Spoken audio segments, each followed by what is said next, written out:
Always remember that the casting director wants you to be great. The casting director wants you to get the job. Why? Because it makes our job so much easier.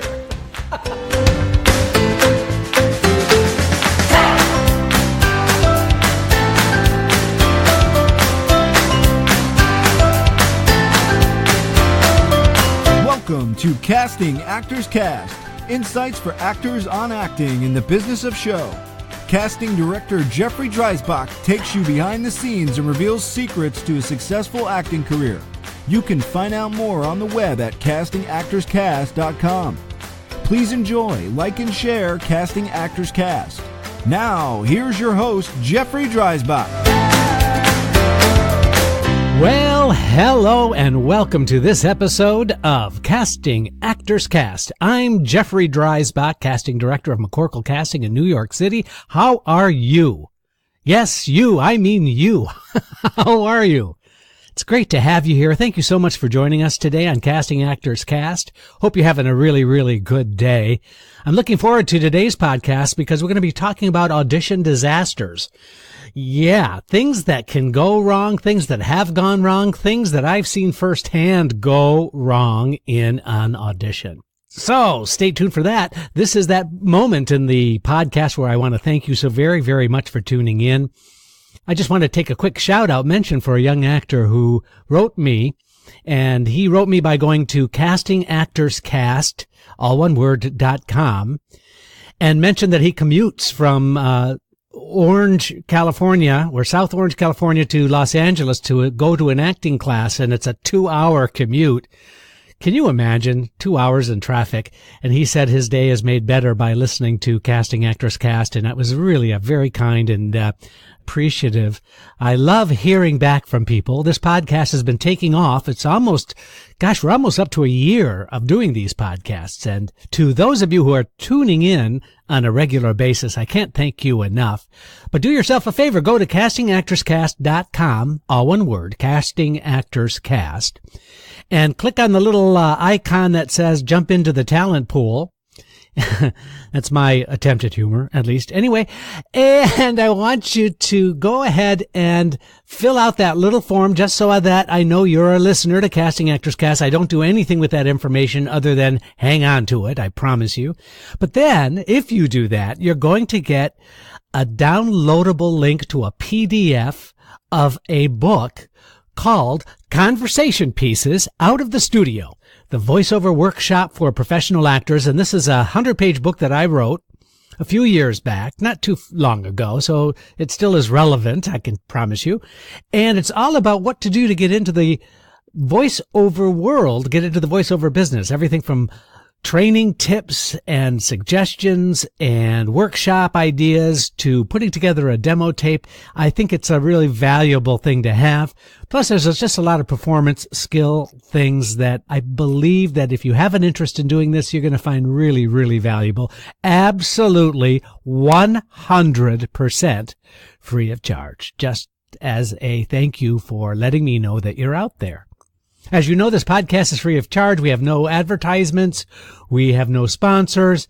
None of that. I just love doing this for the purpose of simply wanting to give back to the community of actors who are working really hard. I started as an actor, and I made my living as an actor for about 20 years, and then went into casting by joining the McCorkle casting team. I am one of 4 casting directors in the office, and we are working on several different projects simultaneously. It's been a wild ride for the past few weeks because we've been doing, 6 or 7 different projects at the same time. And I had lots of auditions last week. EPAs, we're working on the musical of Sophisticated Ladies. I did a couple of workshops. I did a national monologue slam. I was a guest speaker and judge of the National Monologue Slam. So there was just a lot of auditioning going on in my world this week. And I thought this would be a great time to talk about audition disasters, things that go wrong in auditions and what to do to deal with those mishaps. Because you know what? We're all human beings and we all make mistakes. And mistakes are just, part of being a human. And so I want to talk about those things that I experienced this week. And don't worry, I'm not going to use any names. I'm not going to be specific, except for how to handle those specific things that do go wrong and what to do to recover from them. So that's why we're calling today's show Audition Disasters. So we're going to start with musicals, talk about some musical issues that we had this week. We're also going to talk about when you're auditioning with a monologue, whether or not that's in front of an agent or a manager, or whether or not you're doing a Shakespeare company monologue. And we're also then going to talk about scenes, disasters that have happened in scenes firsthand that I've experienced. And it's not really so much the disaster, it's how the actor chooses to recover from a disaster that really is the telling thing about you as a performer. So if you have at the ready some ways to deal with mishaps, I think that you're going to feel a little more confident about your work. Plus, you'll also be perceived as being more professional, because this is the moment where you want to take out a pen and paper. This is it. Confidence equals competence. Confidence equals competence. So being a competent performer, meaning you need to demonstrate that you have confidence in your ability, and that confidence can translate itself in how you recover from things that might go wrong. And guess what? Something is invariably going to go wrong in auditions at some point in your career. They just are. How do you handle it? What do you do to recover from those situations that you find yourself in? So let's talk first about musical auditions. And so we are doing this production of Sophisticated Ladies, and it looks like it's going to be a really, really wonderful musical. It was done in the 80s, and it's now being done again. And we're putting it together for a couple of sit-down theater tours, but we're also pretty confident that this might have some legs.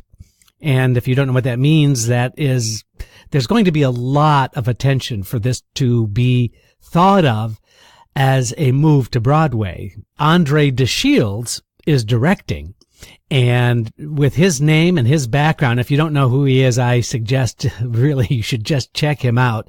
In the original cast of Ain't Misbehavin', he was The Wiz in The Wiz, and a lot of other really outstanding projects that he's been involved with over the years. And we've enjoyed working with him on several projects at McCorkle Casting. So now he's directing this Sophisticated Ladies production, and it's strictly a musical with no book. In other words, there's no storyline really, but it is a musical review of Duke Ellington music. And it's really going to be quite special. And I think the concept for the show is really also very exciting, because he's going to reshape some of the work to satisfy today's audiences. And the music of Duke Ellington is just so fantastic, so much fun, that we are looking forward to working on this project. So one of the qualifications for the audition, and we made it very, very clear to all of the actors, both in the EPAs and in the general auditions that we handed out, that there were just a few musical numbers that we did not want to hear. The simple reason that they're not as complicated musically material that shows off the performer's voice. So we wanted the performers who are coming into audition to stay away from two musical numbers. I'm not going to mention the names of the musical numbers. It's not that important. But we made it really, really clear, as per Andre's suggestion, please don't sing these two songs. So guess what? One actor comes in and says, well, I know you asked me not to sing this song, but that's the only song that I had. Can you imagine that? It's like we say, don't put salt and pepper on your mashed potatoes. And the person at the restaurant says, I know you said no salt and pepper, but I only brought salt and pepper. So what do you think the response was? The response was, well, then thank you very much, but we're not interested. I mean, that's not exactly what was said, but in a very delicate, professional way, it was like, we made it really clear not to do that. So that was one audition experience that I thought was really surprising. And guess what? That happened more than once. It's as if we say, please do not do this specific number. Many people came in with that specific song. It's like your brain goes, what the hell were you thinking? And then the second thing that happens immediately after that, after this, that's really, we made the request not to do it for a reason. So you thinking that you have a better reason than we do for doing the song means that we're probably not going to be that interested in wanting to work with you. I hope that makes sense. It's not rude. It's just kind of reality that we have specific outlines or parameters, especially if we're asking you to come in with material from the show and we say, please bring material from Duke Ellington, but please don't sing the A-Train song. And then people come in with the A-Train song. It's like, really? Really? That's what you're going to do? The second thing I want to share with you is that the actor says, well, that's all I've got. And then the actor says, oh, I'm so sorry. I guess I really didn't understand. I apologize. Well, apologizing puts us in another difficult position. We made the instructions clear, and now you're showing me that you're sorry about that. Don't put us into a position of having to feel badly that you didn't follow instructions. Now, I know that kind of sounds harsh, but it was that apologies don't really help us in making the important determination about you in our production. Now, audition disaster number 2 is the performer that comes in with the required or requested material that we ask them to sing, but they don't like the key that it's in. And so they ask the accompanist to transpose on the fly. You can imagine. We happen to have Darren Cohen, who is just an exceptional musician. He's a musical director, and he's just superior on the keyboard, and his knowledge of musical theater is second to none. And he does transpose pretty much quite a bit, but there are some keys, for example, that are just really difficult to transpose on the fly. For you to come in and then expect that the musical director's going to transpose into your key is really a fool's errand and should never, ever, ever be done. It turns into a disaster because now you're spending more time at the piano trying to work out your note, trying to work out whether or not Darren is really going to make and put his best foot forward. It just becomes just a whole kind of mini cluster nightmare. So please, if you need a song transposed, have it transposed. Do your work, especially if you've had plenty of time and advance notice to put this audition together. To come in and apologize, to come in and ask for a transpose key is an unfortunate statement more about you than about our requests, I can assure you. Next, if you're coming in with a song, you may not sing it a cappella. So this is a Duke Ellington musical, and it requires your ability to sing with a full orchestra. So singing a cappella is also crazy bad and not helpful to us to see your musical ability. And finally, the other thing that was kind of a disaster is when somebody has on their resume that they are a strong mover. That's really hard for us to determine. There was one particular actress who we really, really liked a lot who sang the hell out of a song, just really fantastic talent. And Andre said, well, how do you move? And the talent said, well, I move really well. So Andre says, well, how well? She says, well, I move really well. So he says, Darren, would you just play something? And I just want you to move to something. Just go ahead and give me some freestyle movement so I can see you move. Now, thank goodness, this particular talented actress was an excellent mover. And so she's just started moving, and within 15 seconds, you could see that she had some moves and that she was not an uncoordinated person. And so she got a call back.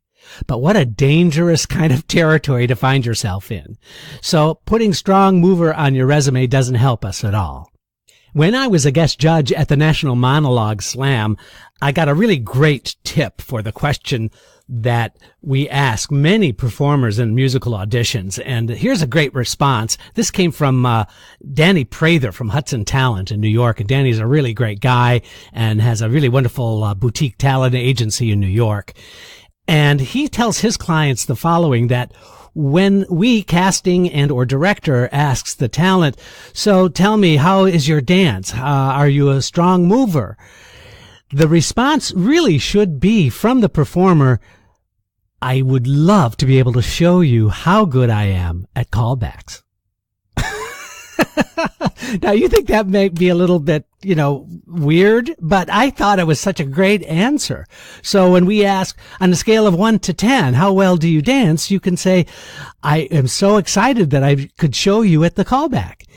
That's a really interesting kind of reversal and approach, because just answering, well, I'm a strong mover, doesn't really help us solidify how we are going to feel about you. There's enough interest in you to ask you the question, but just saying, yes, well, I'm very strong, is not really helpful. So you really need to think through those kinds of questions or those kinds of situations that you find yourself in. First of all, never, ever apologize. 2, if you're not prepared to do your absolute very best audition, give us enough advance notice and give that slot to somebody else. Will you please? Because you're hurting yourself more than you know. The one actress who wasn't prepared, who apologized, who wanted the accompanist to transpose on the fly and then apologize themselves all the way out of the room, really put themselves in a really negative light. It makes us, the casting people, say, gosh, you know what? I'm just not sure I want to take that risk of bringing that person in again. And then we get a call from the agent saying that the performer was really, really upset because they were treated rudely, when nothing could have been further from the case. It just became a really uncomfortable situation. So if you're not prepared, be truthful with yourself, because every audition should be a great, positive, reinforced opportunity that you can't wait to show us how good you are. And that's the only way you're going to find yourself feeling confident about your audition and therefore also demonstrate your competence. Now let's move on to monologues. A situation that happened in another audition, in another project that I was working on. And this happened a couple of times where the actor stopped themselves mid-monologue and said, oh man, can I just like to start again. I'm so sorry. Can I start again, please? Well, okay, I was fine with that, and I want to be a nice guy. I'm a nice guy, so I don't want to give, a hard time to anybody, say, no, you blew it, and so you can leave now. I've never and would never do that. But let me just say, if you're going to stop yourself because you had, a little mental lapse, or you jumped ahead and you weren't focused or concentrated, those all things are, like I said, human beings have those kinds of things happen to them. That's fine. It's not about the human being stuff. It's how are you going to recover from that? And here's my response. If you're going to start over again, and I'm fine, start over again, you must absolutely approach the piece, the reboot, in a different way. We need to see another complete color from you to demonstrate why you wanted to restart. Start again, but make sure we understand the reason that you started again by having a different interpretation, a different take, a different level of energy. And by the way, I suggest if you are interested in working on monologues, and everyone should have some monologue work prepared and something that you could work on just for fun anyway, really do yourself a favor. Listen to the podcast I do on monologues, because it really gives you a lot of great tips there. So, no apologies. Don't restart unless you absolutely have to. And if you do restart, then please do yourself the favor of giving a really fresh new approach to the reboot. And then finally, I want to share, as far as doing monologues are concerned, it was so odd to me that several actors just didn't know how to end the piece. In fact, there was one piece that an actor did, and it was very, very sad and emotionally charged. And the final beat, the actor said, that's it. Like, I'm done now. It was so weird, I thought. Then there was the actor who finished the monologue and then bowed. Like, and thank you very much, ladies and gentlemen. It was so bizarre. So please don't bow at the end of your scene. Hold that last moment and then slowly breathe out of that last moment so that we know you're over. We know you're done. Don't put a bizarre button on the number. If you understand what I mean by that, that means just be clean with the ending of the piece so that you don't have to do any extracurricular gesticulations for ending your monologue. Now, I see by the clock on the wall, we're already out of time, and I wanted to get to scenes and scene disasters that I've seen and some recovery ideas. So guess what? We're going to do that in the next podcast. So I hope you stay tuned for that. We're going to talk more about some audition disasters and the scene work that I've seen happen with actors in an audition. So you got to come back for that. Great to have you here. The time just flew. And if you liked what you heard, please let me know. Go to castingactorscast.com. Thank you so much for listening. I'm Jeffrey Dreisbach.